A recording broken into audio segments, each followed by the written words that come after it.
اس پر جس نے ظلم کیا ہے، بلقیس کے ظلم اٹھانے والے سرپرستوں کا کوئی جاسوس اگر میری بستی میں آئے گا تو ایسے لوگوں کی گردنوں پر ہاتھ رکھی جانی چاہیے، وہ ہمارے ووٹ کا حقدار نہیں ہو سکتا ہے۔ آپ ان کا کردار دیکھ لیجئے، بظاہر یہ اپنے آپ کو مسلم کہتا ہے لیکن مورتیوں کے سامنے میں جا کر سر جھکاتا ہے، جس سے مسلمانوں کے سر جھکے ہیں۔ میں اپنے عالموں سے کہتا ہوں کہ علماء کرام یہ مداہنت کا عمل ہوگا اگر ایسی ظالمانہ، شرمناک اور مشرکانہ حرکت پر آپ کی آواز نہیں کھلی، اور یقیناً ہے ہمارے علماء کرام نے اس کی بڑی لعنت بھیجی ہے۔ میرے بھائیوں، ایک طرف وہ مسلمانوں کی وکالت کی طرف مرتا ہے، تیر لے کر کہتا ہے میں نتیش کمار کا امیدوار ہوں۔ اے نادان، تو کس کو بیوقوف بنانے لگا ہے؟ کشن گنج کے لوگ اتنے نادان نہیں ہیں، تیر کو تیر سمجھنا بھول ہے، حقیقت میں یہ نریندر مودی کا ہی پھول ہے۔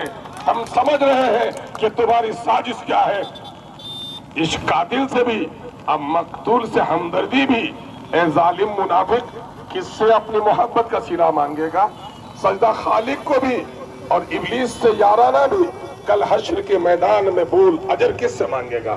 اس منافق سے ہم کہنا چاہتے ہیں کہ آج تم نے کشن گنج کے لوگوں کو اتنا بے ضمیر سمجھ لیا ہے۔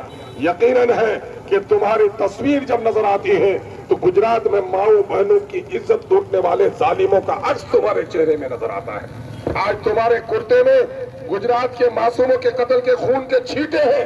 تم نے اپنی نیت بدل لی ہے۔ آج بابری مسجد کی اونٹی ٹوٹی ہوئی اینٹ کی سرخی تمہارے دست و بازو میں نظر آ رہا ہے۔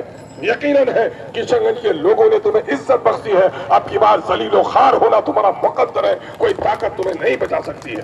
اس لیے میں آپ سے گزارش کرتا ہوں کہ پورے ملک میں مظلوموں کی تنہا آواز کا نام بیرسٹر سدن اویسی ہے، جو اس ملک کی سالمیت، ہندو اور مسلمانوں کے درمیان کی محبت اور امن کا علم بردار ہے۔ اگر آپ نے اسے ووٹ دیا تو میں یقین کے ساتھ کہتا ہوں کہ دلتوں پر بھی ظلم ہوا ہے۔ بھیم راؤ امبیڈکر کے بارے میں کسی کی ہمت نہیں ہوئی پارلیمنٹ میں کہنے کی، وہ بیرسٹر سدن اویسی نے کہا ہے۔ دلتوں کو سمان دینا چاہتے ہو تو بھیم راؤ امبیڈکر کے خاندان کے لوگوں کو پردھان منتری کی کرسی پر بٹھاؤ۔ جے بھیم اور جے بھیم کا نعرہ اس نے دیا ہے۔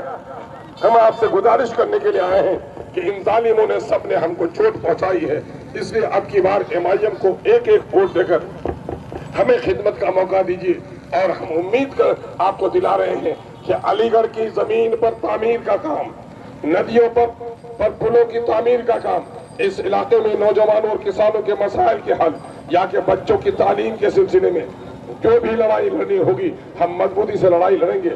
آج وقت کی کمی ہے، دوسرے دن ہم یہاں کا باضابطہ پروگرام رکھیں گے اور تفصیل سے باتیں کریں گے۔ آج صرف اس نعرے کے ساتھ ہم اس وقت آپ سے جدا ہونا چاہتے ہیں۔ ہماری پارٹی نے ایک نعرہ بلند کیا ہے، جس نعرے کو ہم جگہ جگہ پر جا کر دوہراتے ہیں۔ یہ وہ نعرہ وہ ہے جو جوانوں کے دلوں میں جوش پیدا کر دیتا ہے۔ ظالموں کے خلاف غصے کی لکیریں اس کے پیشانی میں آتی ہیں، اور جوانی کی طاقت کا بازو بغیر لہرائے ہوئے تھے۔ میں سمجھتا ہوں جوانوں، اس نعرے کو لگانا اس وقت ہمارا فریضہ ہے۔ میرے ساتھ آواز لگانے کے لیے تیار ہیں آپ؟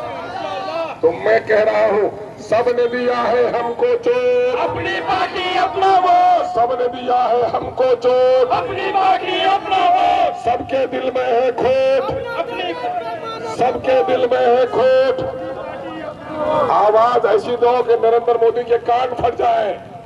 سب کے دل میں ہے کھوٹ، اپنی پارٹی اپنا سب نے ووٹ، دیا ہے ہم کو چوٹ، اپنی پارٹی اپنا ووٹ، اب دیں گے ان بےمانوں کو ووٹ، اپنی پارٹی اپنا اب ووٹ، دیں گے ان بےمانوں کو ووٹ۔ اپنی پارٹی اپنی ووٹ، گنگا جمنی تہذیب زندہ باد، زندہ باد، زندہ بیرسٹر باد، سدن اویسی زندہ باد، زندہ باد، فتح کا نشان زندہ باد، زندہ باد، انقلاب زندہ باد، زندہ باد، زندہ باد، فتح الایمان زندہ باد، زندہ باد، زندہ باد۔ اسد الدین اویسی زندہ باد، زندہ باد، زندہ باد۔